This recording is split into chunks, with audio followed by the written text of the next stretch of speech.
Saya ingin memulai pembahasan ini dengan sebuah cerita tentang seorang pemuda yang bernama William. Dia adalah seorang pemuda biasa. Oleh karena itu, ia berjuang untuk kehidupannya dia supaya sukses ke depan.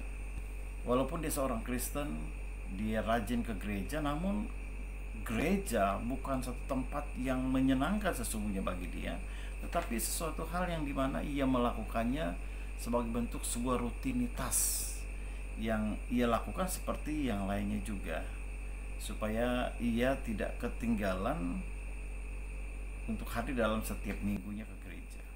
Tetapi pada suatu hari ia disadarkan bahwa Yesus dapat mengubah kehidupan seorang. Dan oleh karena itu ia lebih sungguh-sungguh lagi. Dia bukan hanya bekerja keras untuk mendapatkan nilai-nilai terbaik, untuk lebih sukses lagi, tetapi lebih daripada itu, ia tergerak untuk lebih dekat dengan Tuhan. Ia rindu untuk melakukan yang terbaik bagi Tuhannya. Sebelumnya ia berpikir bahwa gereja itu adalah untuk tempat orang-orang tua, bagi anak-anak kecil, dan bagi mereka yang memiliki masalah saja. Ia tidak berpikir bahwa ke gereja adalah sesuatu hal yang dibutuhkan oleh setiap orang. Setelah William sadar akan pentingnya kehidupan rohani yang terus harus bertumbuh, ia memulai dengan terus membaca Alkitabnya setiap hari. Dia berdoa setiap waktu dan menghafal beberapa ayat-ayat Alkitab. Dan kemudian setelah itu ia lanjut ke sekolah Alkitab, berkhotbah di penjara, di gereja, dan di tempat-tempat di mana ia dipanggil untuk melayani. Dan hasilnya ia menjadi seorang yang dikenal karena dipakai oleh Tuhan. Allah memanggil kita bukan untuk menjadi Superman atau Wonder Woman Kristen, tetapi Allah memanggil kita untuk menjadi murid yang setia. Bagaimana caranya menjadi murid yang setia? Tentu tidak gampang. Ada proses yang harus kita lewati. Hal yang paling penting adalah bagaimana Roh Kudus bekerja di dalam kehidupan kita. Dan hal lain yang menjadi bagian kita adalah respon kita terhadap gerakan Roh Kudus yang menggerakkan kehidupan kita. Bagaimana menjadi murid Kristus yang efektif? Hal ini menjadi hal penting sekali kita perhatikan, bahwa Roh Kudus memiliki peran penting di dalam kehidupan kita untuk mengubah kita. Tetapi ada bagian penting lain, itu bergantung kepada kita, respon kita kepada Tuhan. Prinsip penting yang harus kita pegang dalam kehidupan kita sebagai anak-anak muda dan orang Kristen adalah kita harus berani menolak segala sesuatu yang tidak berpusat pada Kristus. Menolak segala sesuatu yang menjauhkan kita dari Kristus. Bagian firman Tuhan yang terdapat dalam Markus pasal yang keempat. Saya akan membacakan beberapa ayat.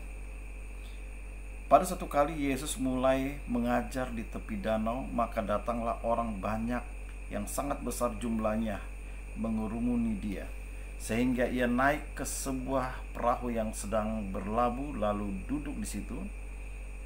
Sedang semua orang banyak itu di darat di tepi danau itu.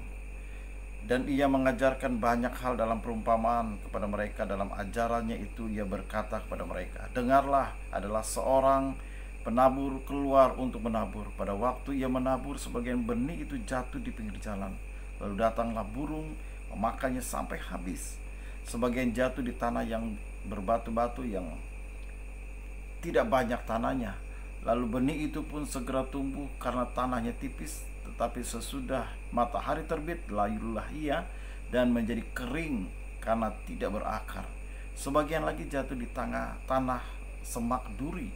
Lalu makin besar semak itu dan menghimpitnya sampai mati, sehingga ia tidak berbuah. Dan sebagian jatuh di tanah yang baik. Ia tumbuh dengan suburnya dan berbuah. Hasilnya ada yang 30 kali lipat, ada yang 60 kali lipat, dan ada yang 100 kali lipat. Dan katanya, siapa mempunyai telinga untuk mendengar, hendaklah ia mendengar. Pada saat kita menerima Yesus Kristus sebagai Tuhan dan Juru Selamat kita, maka pada saat itu kita ditanam di tempat yang tepat agar kita dapat bertumbuh dan berbuah lebat.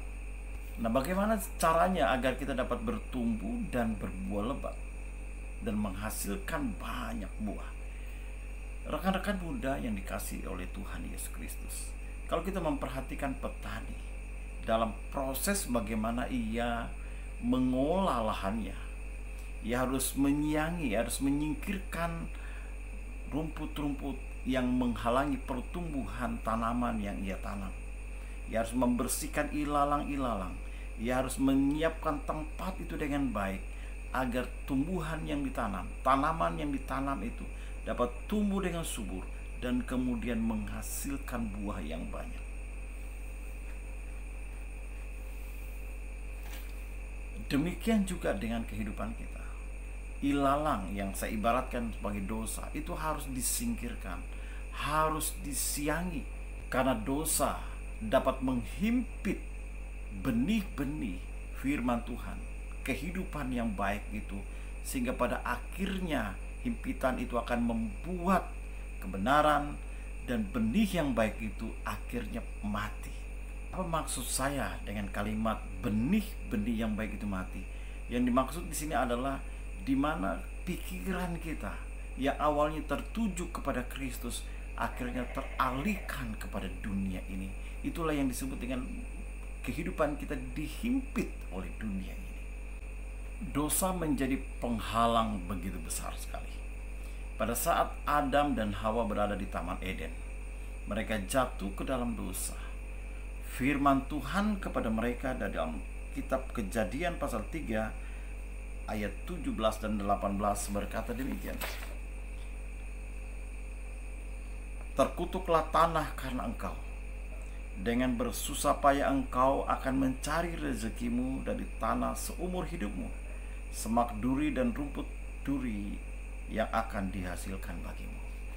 Jadi kita melihat dampak dari dosa itu begitu besar sekali. Adam dan Hawa mereka menikmati kedamaian, menikmati berkat Tuhan, anugerah Tuhan di Taman Eden. Luar biasa. Tetapi ketika mereka berbuat dosa, mereka mengalami kutukan sehingga mereka harus berusaha, bekerja keras.